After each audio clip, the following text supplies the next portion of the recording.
ఉన్నాయన్న. ఇక్కడ భయపడే ప్రసక్తి లేనా? రే ఆంజనేయ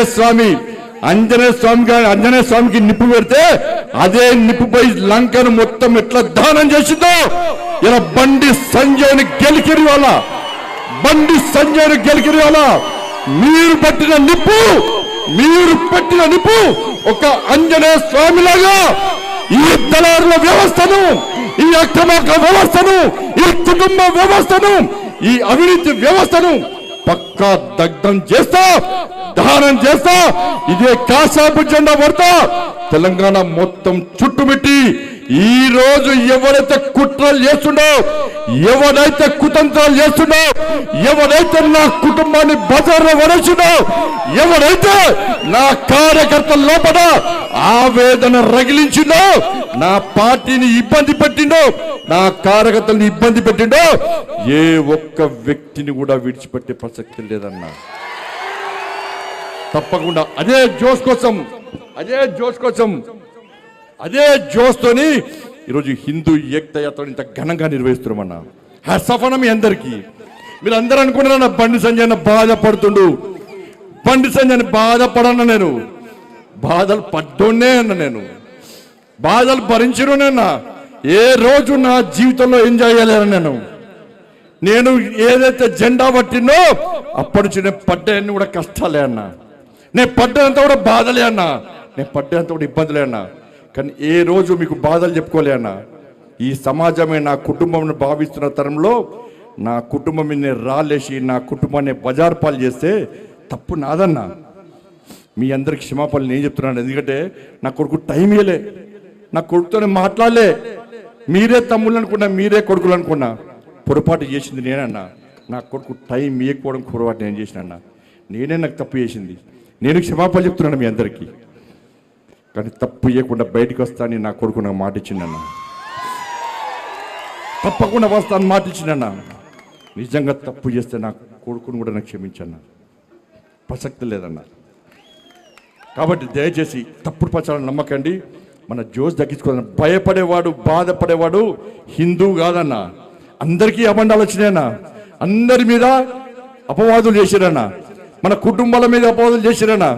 కానీ భయపడి ఇంట్లో కూర్చుంటే రాక్షసులు ఇంకా రాక్షసులు అవుతారు. ఇలా రాముల వారసులమైన మనమందరం ఇంట్లో కూర్చుంటే ఇబ్బంది వస్తాయన్న. మనంతా రాముడు వారసులమన్నా. రాక్షసి సంతతి మనం సవాల్ చేస్తుందన్నా. మీరా మేమా అని చెప్పి ఆ రాక్షసి సంతతి సవాల్ చేస్తే మనం యుద్ధం చేద్దామా, ఇలా అన్ని మూసుకొని ఇంట్లో కూర్చుందామా?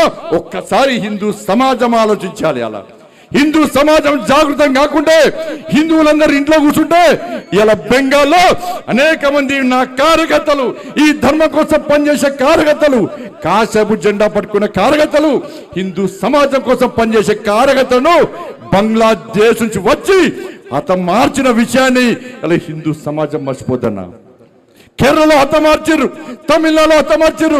ఈ తెలంగాణ రాష్ట్రంలో దేవాలయం మీద దాడులు జరుగుతున్నాయి, హిందూ సమాజం మీద దాడులు జరుగుతుంటే ఒక వర్గం ఓట్ల కోసం, ఒక వర్గం కోసం రాజకీయ పార్టీలు తాపత్రయపడుతుంటే ఒక హిందూగా మీరు గెలిపించిన మీ నాయకునిగా, మీ ప్రజాప్రతినిధిగా ఏ ధర్మం కోసం, ఏ సనాతన ధర్మాన్ని కాపాడడం కోసం, హిందూ ధర్మ పరిరక్షణ కోసం నన్ను గెలిపించారో దానికి మాత్రమే కట్టుబడి ఉన్నదప్ప వేరే ఉద్దేశం కాదన్న విషయాన్ని గుర్తుంచుకొని దానిలో భాగంగానే ఇలా హనుమంతుని వారసులుగా, శ్రీరాముని వారసులుగా హనుమాన్ జయంతిని స్ఫూర్తిగా తీసుకొని ఈ కరీంనగర్ గడ్డ మీద ఉత్సాహంగా, ఉల్లాసంగా, ఆవేశంతో, ఆలోచనతో జై శ్రీరామని గర్జిస్తూ, భారత్ మాతకి జై అని గాంధిస్తూ, రామ లక్ష్మణ జానకిల ఆశీర్వాదంతో ఈ హిందూ ఏకతా యాత్రను ప్రతి సంవత్సరం నిర్వహిస్తున్నా.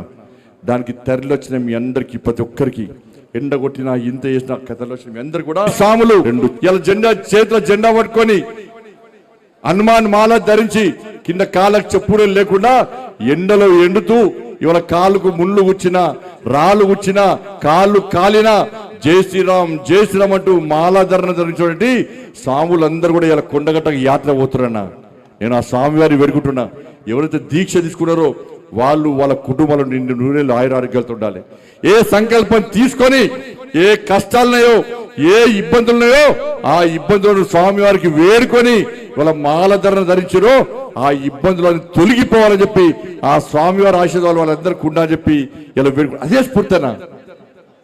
ఇవాళ జై శ్రీరామ్ అనే నినాదం ఏదో పైసలు రాలుతాయా, కడుపు నింపుతుందా అని చెప్పి దానికోసం కాదన్న జై శ్రీరామ్.